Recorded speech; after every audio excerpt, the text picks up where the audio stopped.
Morning, Sojourn. Peace be with you. It is good to see you, good to be with you. Welcome if you're a guest or visiting with us. My name's Jonah. I'm one of the pastors here at Sojourn. Thanks for coming and being with us. If you are a guest or a visitor, bizarre Sunday for you. I am sorry. Next week will feel just like normal. But the month of January, we've been going through what we call our orientation class. And so as part of our membership process here as a church, the first chunk of it is called orientation, where we have been working through our mission, our vision, our values as a church. It's kind of what kind of family are we? More of the culture that we're trying to cultivate here as a church, and that's what we've been going over for the last month. In the future, this will be a standalone class creatively called orientation. The second part of this process is where we go through our core beliefs as a church. What you believe is pretty important as a church. So we have a class, it's next Saturday, about our core beliefs as a church, creativity at an all-time high, called the Beliefs class. It's next Saturday. If you want to learn more about what we believe, kind of get into the plumbing of our doctrine and how that plays out in the life of our church, you're more than welcome to come. It doesn't obligate you to church membership to come to that, but if you do want to become a member or you're interested in the process, that will be your next step. Saturday, February 10th, that's next Saturday. We've summarized our statement of faith, which you can find in our app, into 4 statements that kind of encapsulate this is the doctrinal life of our church. In that class, if you're curious, we're going to talk about things like what do we believe about the Bible? You'll notice there's a lot of Bible in our church. Next Sunday, we'll be back in the Gospel of Mark. Typically, the sermons just work through a book of the Bible. So what do we really think about the Bible? If you've been visiting a little while, you may be curious why our services are structured the way that they are. It seems like we do the same thing every week. If you've ever wondered that, I will tell you, we do the same thing every week. And that's intentional. That's not lazy or bored. So why do we do that? Why do we put so much emphasis on relationships as a church? What's the leadership structure of our church? What do we expect of you as a member of the church? And what can you expect from the church as a member? These are the kinds of things that we'll talk about next Saturday. There'll be time throughout that to talk with staff or deacons or pastors. You'll get plenty of time to ask questions.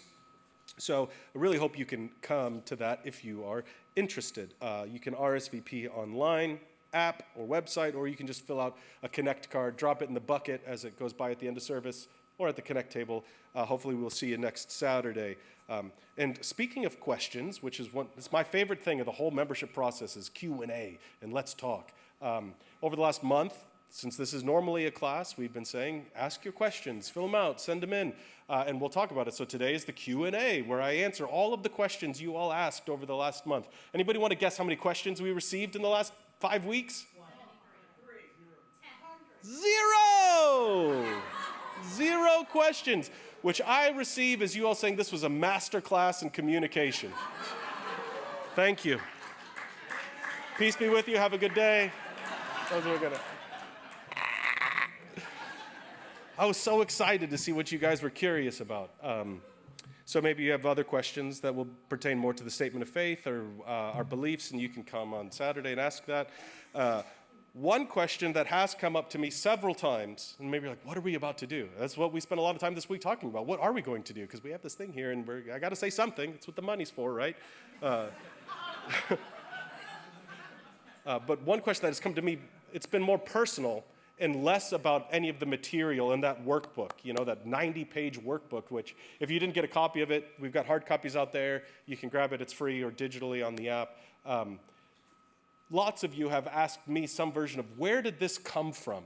And it was like, is there another church that came up with this? Is this like a new curriculum that everybody's coming out? What's the story behind this? Why are we emphasizing what we're emphasizing? And not in like a combative way, but just a real curious, like, this has been meaningful, and where has it come from?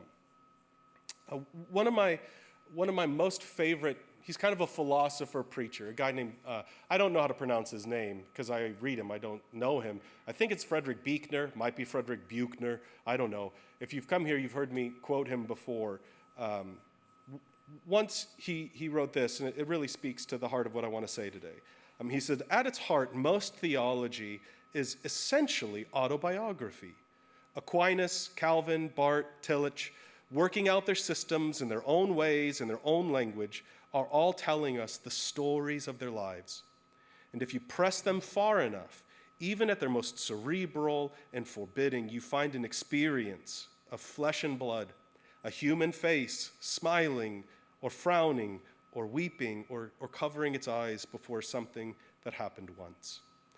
I resonated deeply with that the first time I read it. What he's arguing is that what we believe and the way we articulate it tells something about what we've lived and what we've experienced. Nobody comes to their beliefs or the scriptures perfectly objective, as we would all like to think, like, I just believe the truth and whatever the Bible says, and I just believe it. But our stories shape the way we read things. Our experiences shape the way we read things. And so in a lot of ways, this orientation material it's an autobiography. It's a spiritual autobiography of Sojourn in many ways, of me in many ways, and of our staff and our pastors and our members. It's very bizarre for me to think about because it still feels new. I still feel like a novice in so many ways, but in like a week or two, I'll have been here, pastoring here at this church for 11 years. And in May, it'll mark 14 years that I've been on staff at Sojourn as a whole. And some of you have been here that whole time. Some of you have been here much longer than I have. And we've been through a lot in that time period. There's been times, as Buechner said, of human faces smiling, right? Joys of the experiences and real sorrows and real losses. So as I've been trying to think about how would I answer, where has this stuff come from? I have to say it's a spiritual autobiography, and I want to take just a little bit of time and maybe share some of the story behind this, which is really my heart behind this. So I have one story for you guys, and then 2 verses. It's kind of hard if you've ever tried to sum up, how would you summarize the last 14 years of your life in 27 minutes? And this is my attempt, I suppose. How did we get to where we are as a church, and where does this material come from? These all represent both the story and the verses represent pivotal moments for me. And these are some of the primary influences of how we are trying to live as a church. So the story, I've titled the story, My First Time in Therapy. I think that's so funny. Emphasis on first time, not only time or last time, just my first time. So for my first 3 years on staff at Sojourn, I was pursuing a master's degree full-time while working roughly 60 hours a week at Sojourn. But I wasn't working for Sojourn, I was working for the Lord. If you've ever been on staff at a church, you know how that goes. I was newly married. I came on staff at Sojourn in May, and I got married in October. And so it was just a period of life where everything was hard. Have you ever had that? School was really hard. Sojourn was really hard. And some of you people had like great first years of marriage. We did not. Marriage was hard. And it was just everything was hard. 6 months into being married, my wife and I were overseeing 12 community groups, which our policy was you oversee 3 at most. But who cares? We're doing this for the Lord. So we're overseeing 12 community groups. How do you oversee a community group or a small group? We had no idea. No one told us what to do. It's like, you're in seminary. You seem smart. Go try. And try we did. But we didn't know what we were doing. I was like learning Hebrew at school, which makes no sense. They don't even use the same letters. They read backwards. After my first year of Hebrew, I go into my second year, and the first day the professor says, everything you learned last year no longer applies. And it was just this constant state of confusion. So that didn't make any sense. I was writing sermons for my boss, and I didn't know how to write sermons, but I was trying. I was trying to be married. And I just didn't have any idea what I was doing. But every day, I would go to school with roughly 1,500 other people that all wanted what I had. What did I have? I had a job at a cool, which was very important at the time, a cool, growing church. My first year on staff, there's going to be some things I say that if it sounds like I'm proud of them, I promise you I'm not proud of them. I'm trying to help you get to the mindset that we were in at the time. My first year on staff at Sojourn, we were one of the 50 fastest growing churches in America. Isn't that weird that we measure that? We were on lists in published magazines, one of the 50 which is like you're one of the 50 best churches in America. We were the number 2 sending church in the whole country. We were writing books at the church. We were recording records. We were hosting conferences. People were getting baptized. Honestly, there were times in that first year or two where it felt like I was living in the book of Acts. It just felt like everything was working and everything was incredible. So there was weird stuff, and it was hard, but it just felt like the price of doing business. This is what happens when you're in the big time. It's hard. This is hard. When I graduated seminary, I received a full-time job offer, and I don't know how this will sound to you. The job offer was for $22,000 a year, and I wept when they offered it to me. I remember saying to my wife, Allison, what will we do with all of this money? Because the 60 hours a week I was working before, I was getting paid $500 a month. And going from $500 a month to $22,000 is quite the jump. But more so, we had insurance, which meant we could have a baby. It sounds so bad saying it, but it's just honest. And again, I'm not proud of it. I felt like I had been drafted by the Lakers, or whatever your favorite team is, whatever feels like a big deal. I felt like I had arrived. I felt like I was the chosen one. I wanted to ride around Southern Seminary's campus and just shout in your face to everyone who was struggling for a job. I had an office now. People wanted to have meetings and talk about important stuff. And so as I was going to my office and feeling so proud of, how incredible I was, more and more things just started feeling off. I wish I could describe to you in better detail how it felt off. I just started noticing things like how tired the rest of the staff was. I wasn't tired because I can do all things through Christ who strengthens me. Let the reader understand. But boy, everybody else there was so tired. And it didn't seem like it was just nap tired. I started noticing how tired people were. And then I started noticing how sick people were. And not like everybody gets colds and stuff like that, but like the number of staff that developed chronic illnesses, the number of staff that developed autoimmune disorders. And at this point, we had like 50 or 60 people on staff. And it didn't make any sense to me. I started noticing how short my temper was with my wife, with Allison. I would snap over things that weren't really snap-worthy. And so I would repent to her and promise I wouldn't do it again.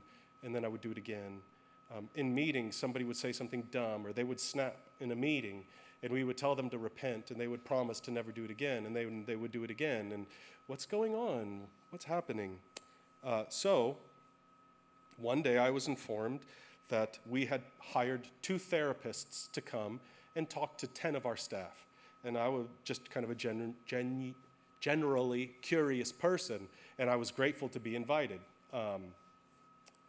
And as these 2 were talking, I will tell you, it was somewhere, I felt somewhere between exposed in an absolutely terrified way,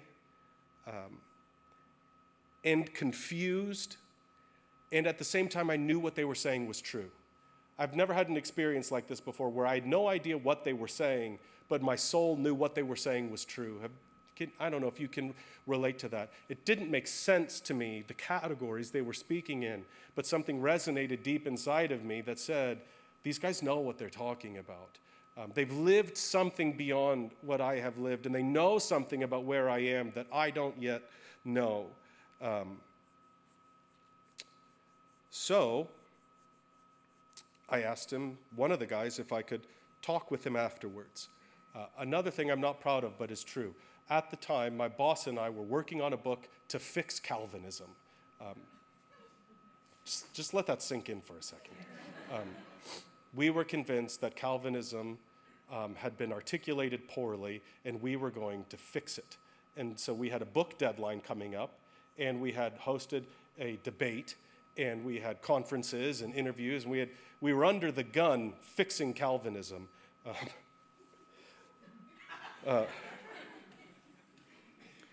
So in between fixing Calvinism, I scheduled this appointment with a therapist. And we met in the church offices, and I sat down, and he asked me, you guys know this. You guys know the first question a therapist asks you, right? I sat down, and he said, so, what do you want to talk about? That is, if you've never been to therapy and you're terrified, this is the first question they will ask you. Some version of, what brings you here today? What do you want to talk about? And I unloaded on this guy for 40 minutes. I found myself sitting across from a 65-year-old former church planter, Christian therapist, unloading.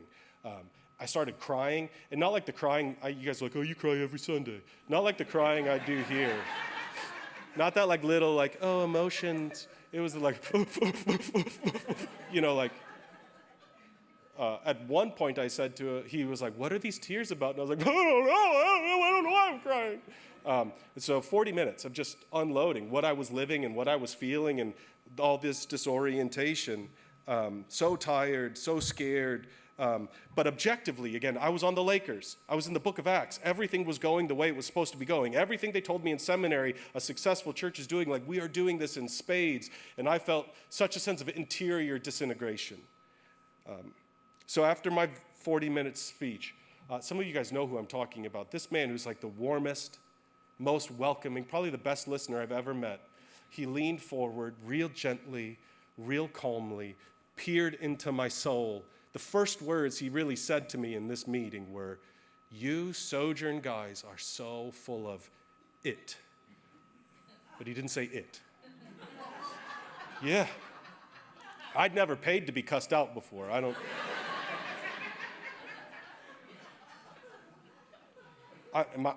was just taken back because, again, we are the Lakers. What do you mean? What do you mean we're full of it? We actually are the ones who have it figured out, if you think about it. But it was another one of those experiences where I didn't know why he said that, but I knew he was right. I knew he was right. And so I asked him, why? Like, tell me more. And again, very calmly, very gently, he said, you guys are writing books on Calvinism because God is sovereign and in control, amen? And I said, amen. And he said, but every one of you guys from Sojourn walk into my office guilty, anxious, and you can't sleep at night, but hey, at least God's sovereign, amen. Very gently, in a very safe way, he exposed to me how different my confession of faith was to my possession of faith.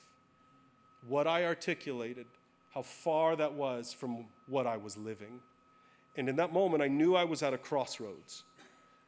Christianity for me was either going to remain an idea, which to this point it had been an idea, a set of truth statements that you agree with or you disagree with. It was going to remain an idea that I would articulate and argue, or Christianity needed to become the way I lived my life. In one moment, I just felt like I could never go back again. The world changed for me.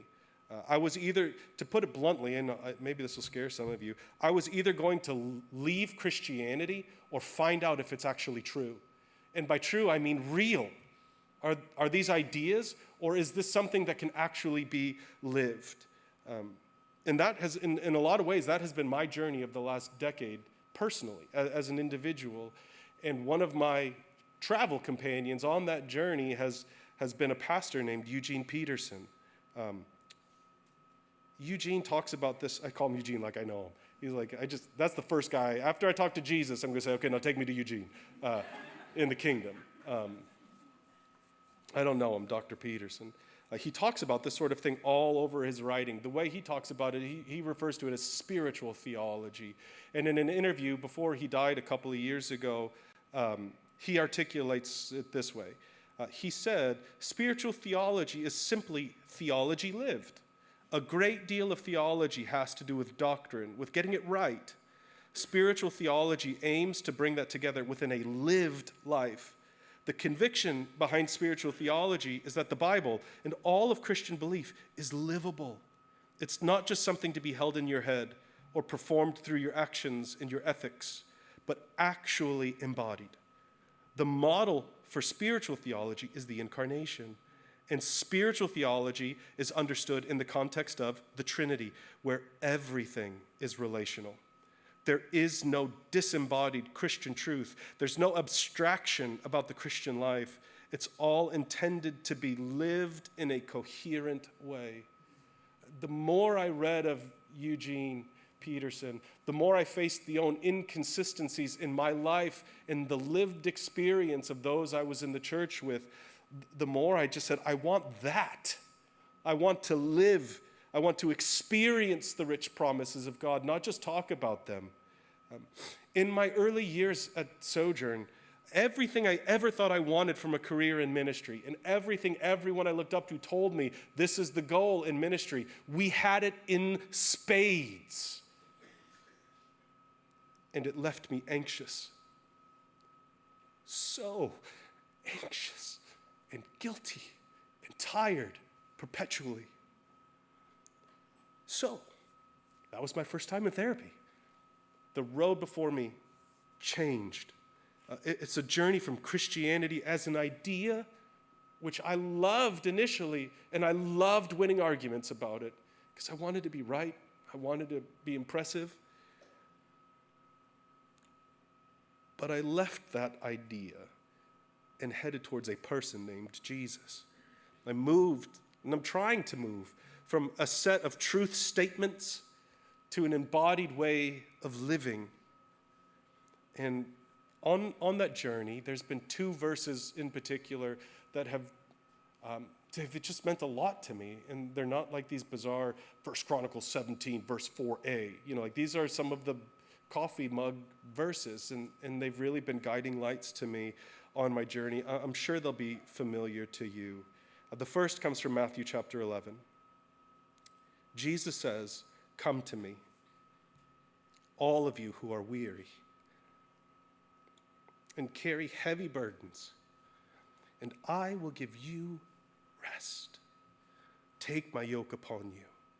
Let me teach you, because I'm humble and gentle at heart, and you will find rest for your souls. For my yoke is easy to bear, and the burden I give you is light." The first 5 days I spent as a Christian proved that this verse was true. Do you remember what it was like when you first came to faith?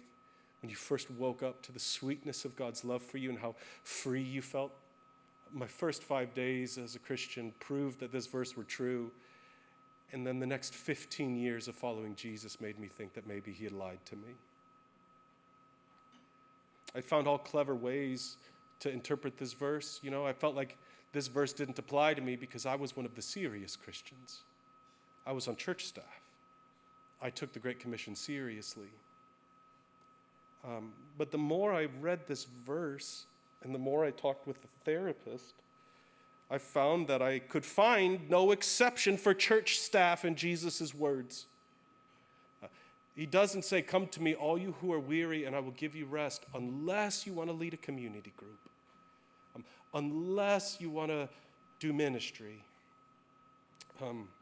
I have been reading, praying, and reflecting on that verse for over a decade now, and I can find no exceptions to the promise or the invitation. Come to me, all. That the Greek word "all" there means all. I could find no exception. All who are weary, come to me, and I will give you rest. No, unless you, no, except. He doesn't say, "I'll give you a pain-free life or a life free from difficulty," but he says, "Following me will not feel heavy." And difficult and heavy are not the same thing. I had to come to terms with the fact that Jesus is not angry, that Jesus is not aggressive, that Jesus is not showy, that Jesus is not busy.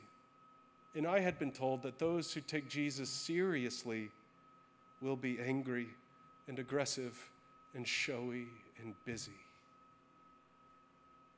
I had to wrestle with things like gentleness being one of the fruit of the Spirit. Isn't that something? So, reflecting on this verse, my deep desire to experience the truth of it, I had to face some really tough questions in my position here. And the pastors here, we had to wrestle with some really difficult questions. And There are questions like, why is everyone on a church staff so tired and guilty and anxious? Isn't that weird? If you have a friend who's on church staff, ask them how they are.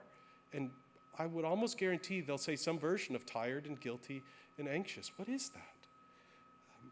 Why are most of the Christians I know so tired and guilty and anxious? That was the biggest surprise of pastoral ministry for me. I expected everyone to come in hungry for revival, and we all come in tired and guilty and anxious. Why were our community group leaders so tired and guilty and anxious? Why were our Sojourn kids volunteers so tired and guilty? Are you seeing any themes here? Jesus didn't say, come to me, and I will make you tired and guilty and anxious. I could do this all day, but the point is, I came to the deep conviction that if the way our tradition does church makes Jesus seem like a liar, then we should change the tradition. Because one of the core beliefs of our church, you could put it this way, Jesus is not a liar.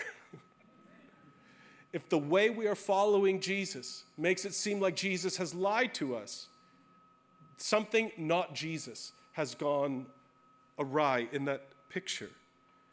So, in the last decade, we've been trying to put everything under the umbrella of, does this make Christianity more livable or less livable? Does this make the promises of Jesus more true or less true? We are striving for a shared life together that displays to the world that Jesus is right, that Christianity is livable, and not only livable, but beautiful and satisfying. To put it real simply for you, I don't want to teach Jesus offers peace while being an anxious person. I don't want to just teach about peace. I want to actually experience peace. I don't want to just teach that Jesus can heal us. I want to be healed myself. If we aren't living and experiencing the promises of Jesus, it will make our words hollow, and it will make Jesus look like a liar. So you'll see a lot of this material in the orientation stuff has as its aim living like Jesus, experiencing the goodness of his promises. And this started getting very disorienting for me because nobody in our circle seemed to be talking this way. I had a couple of friends, and we would meet every Sunday night to convince one another that we weren't crazy in thinking that Jesus meant it when he said we could have rest for our souls. And I felt pretty stuck. And one day I was talking to my wife, Allison, about this, and like, why isn't this working? Or like, I'm reading all this other stuff, and I've got all this information, but it feels like it's not working. I was wrestling with the question of how do people really change, or the head-heart disconnect? How do we get it down there? And she's like, well, do you know what 1 John 3 says, right? And I lied to her, and I said, yes. But why don't you say it? I love when you quote the Bible, baby. You say it. I didn't know. 1 John? Who reads 1 John? And what she shared with me was as profound of an experience as my first time in a therapist's chair. I still remember where we were standing. And she said to me, dear friends, we're already God's children. What? Already? But he's not yet shown us what we will be like when Christ appears. But we do know that we will be like him. Why? For we will see him as he is. I was very comfortable with the idea that I don't know what I'm going to be. I was even more comfortable with knowing what I wasn't. I was so good at telling you all of the things I did that I shouldn't do. And I was working so hard to not do the things that I should not do. But this verse from the mouth of my wife led me to ask God, how do people really change? What am I missing here? Because it feels like I have the answers and it feels like it's not working. So I did what most seminary graduates do. I went to the Bible. And I was like, I'm going to figure this whole thing out. And I started looking at people who had profound experiences of change in the scriptures.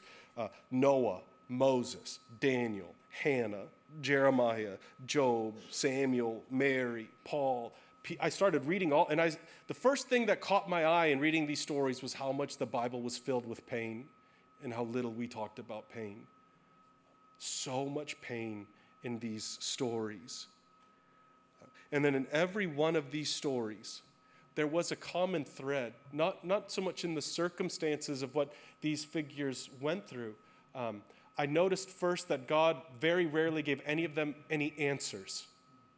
That bothered me in ways I don't have words for. God didn't say, well, this happened because of this, and this. No answers, no explanations, and no apologies. And yet somehow in every one of these figures, their mourning was turned into rejoicing. Their anxiety was turned into peace. Their losses were turned into hope. This transformation that happens in pretty much every figure in the scriptures.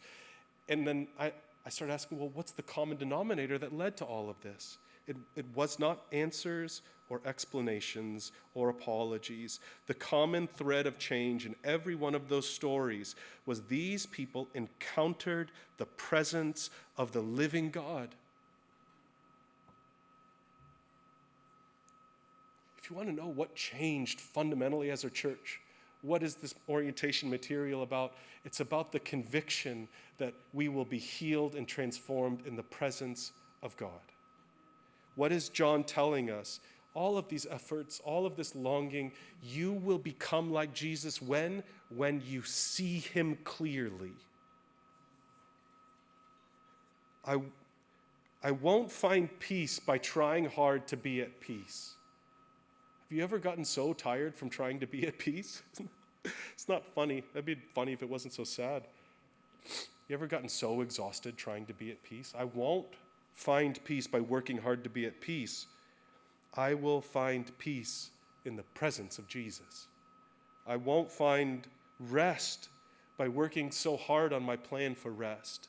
I will find rest in the presence of Jesus. I won't find healing by figuring out the perfect way to pray for healing.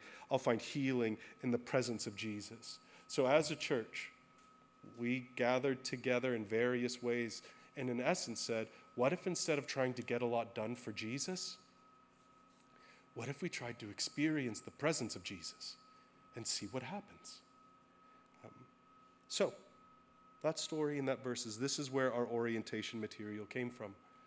This is why it took 2 years to redo membership class, for those of you who are anxious and wondering. These burdens, these desires, these longings, changes we've made. For those who've been here, we've changed a lot in the last decade.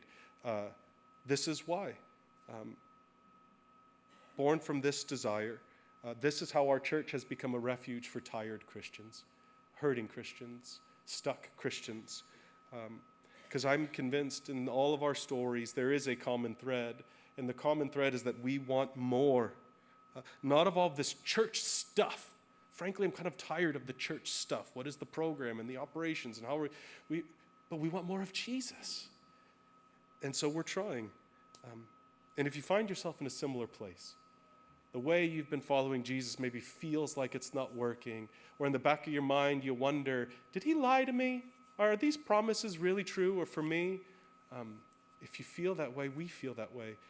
And I hope maybe that might make you think you could find a home here, because this is the journey we're on. And I'll just give you one last quick example.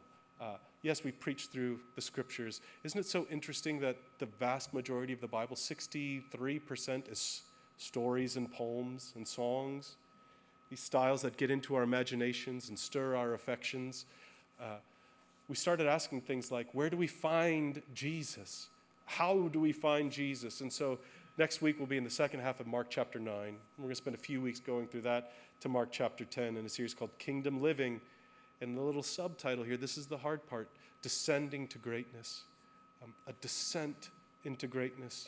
We want to go down as Jesus went. This one who came not to be served.